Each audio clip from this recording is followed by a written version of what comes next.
और जंगल में पहुंचे। समीक ऋषि के आश्रम पर जब पहुंचे तो महाराज बड़ी जोर की प्यास लगी हुई थी।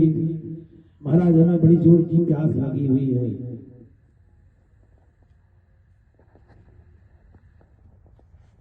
महाराज तो भजन में बैठे हुए थे, कोई ध्यान नहीं दिया। राजा ने मरा हुआ सर्प ऋषि के गले में डाल दिया, लौट कर आ गया। समीक ऋषि के पुत्र सिंह ऋषि को पता चला, उन्होंने श्राप दे दिया। राजा परीक्षित से ठीक 7 दिन तक्षक सर्प के डसने से तुम्हारी मृत्यु हो जाएगी, तुम्हारी मृत्यु हो जाएगी। तो महाराज परीक्षित को सूचना प्राप्त हुई।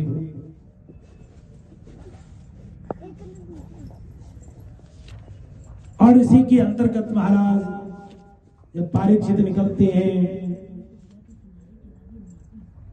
एक गाय को भी उन्होंने देखा, बैल के पैर कटे हुए थे। ये भी दृश्य हुआ। कलयुग ने 4 जगह उनसे मांगी।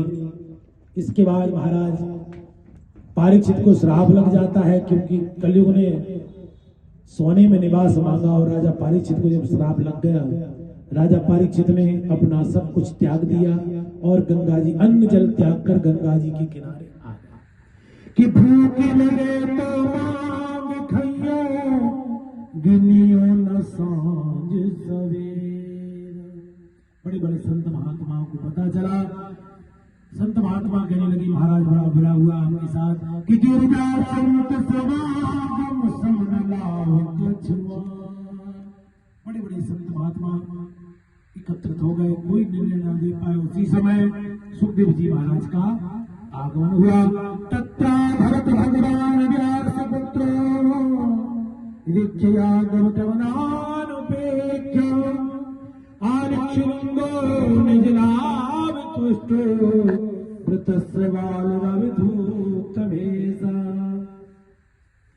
सुखदेव जी का आगमन जब हुआ, महाराज परीक्षित ने उनका खूब सम्मान किया, चरण धुलाए, सिंहासन पर बिठाए, आसन दिया सुंदर। प्रश्न पूछा महाराज मैं बड़ा सौभाग्यशाली हूं। ऋषियों ने कहा ज्यादा प्रशंसा मत करो, सुखदेव जी अभी उठकर चले जाएंगे, प्रशंसा इनको प्रिय नहीं है।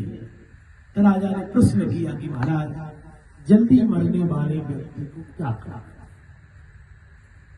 परीक्षित ये भी कह सकते थे महाराज मुझे श्राप लगा है 7 दिन में मरने का, कोई ऐसा उपाय बताओ जिससे मेरी मृत्यु ना हो, लेकिन ये नहीं पूछा। ये कहा कि जल्दी मरने वाले को क्या करना चाहिए।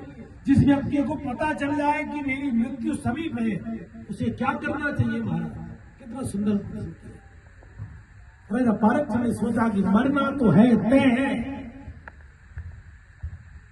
देखिए मृत्यु हर बार ऐसी नहीं आएगी। जब गीधराज जटायु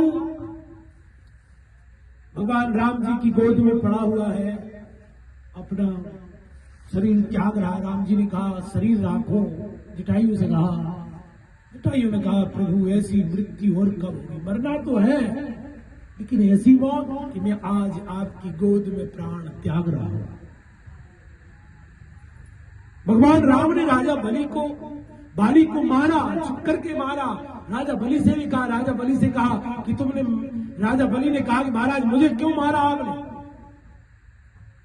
राम जी ने अनेक उदाहरण दिए, इसलिए मारा मैंने तुझे। तो वो बाली ने कहा महाराज हम तो बानर हैं, हम क्या जाने। तो बोले महाराज, भगवान ने कहा आपने प्राण रख लो, कोई बात नहीं। महाराज मैं, बाली ने कहा महाराज मैं बैरी सुग्रीव प्यारा, कवन नाथ को के कारण मारा। मैंने तुम्हारा क्या अपराध किया, मैंने मेरे भाई का अपराध किया, आपका तो कोई अपराध किया नहीं। आपने क्यों मारा, चुप करके मारा महाराज ने। और मेरा भाई आपको प्रिय है, मेरी क्या शत्रुता थी आपसे, ये मेरी तो कोई शत्रुता नहीं है। तो भगवान ने कहा मैंने तुझे इसलिए मारा मूढ़ कि जो व्यक्ति धर्म से, स्मृति से, स्मृति से पतित हो जाए, मैं उसको उसका वध कर देता हूं। कैसे? बोले तुमने छोटी भाई की पत्नी का अपहरण कर लिया, वो तुम्हारी पुत्र वधू है। छोटा भाई की पत्नी, और तुमने अभद्र व्यवहार किया, इसलिए मैंने तुम्हें मारा। तो आज भगवान जब कहते हैं वानर, इसलिए मैंने तुम्हें मारा, तो उसने कहा महाराज हम तो वानर जाति से हैं, हम अपराध हो गया। भगवान ने कहा तुम अपने प्राण रख लो। तो बाली ने कहा महाराज मृत्यु का क्या भरोसा, मृत्यु तो हर बार आएगी, लेकिन हर बार मारने वाले राम नहीं होंगे।